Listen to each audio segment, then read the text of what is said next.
there have been accounts on social media, as you've probably seen, that are saying the encampment on Columbia's actual campus is largely peaceful.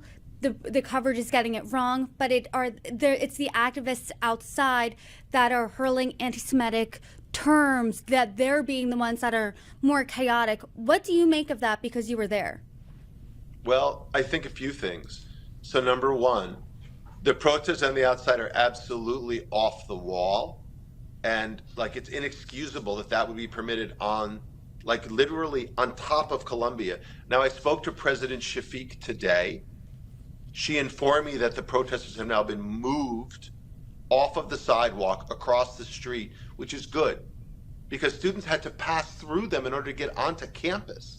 I mean, how demented is that? So that's number one.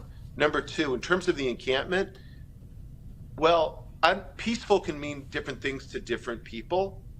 But if there is a space that's on Columbia property, students don't have the right to say who can or cannot pass through it. Mm-hmm. Like, that's unacceptable that students get to kind of play act as if they were people in position of authority. They're not, they're students.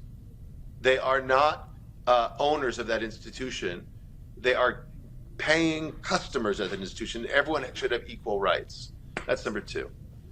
And then number three, you know, honestly, the assaults, the harassment, it's not happening off, it's happening on campus. It's happening at this encampment. So I think it should be cleared. And then I think people should have the right to tent if they have a license or a permit to do so. And they should not be able to, again, hide behind masks if they're going to do that. It's quite simple. So I agree with the assertion that there's a lot of negativity coming from the outsiders, but I disagree that it's all them. It's students too. It's happening at the encampment. It needs to be dealt with.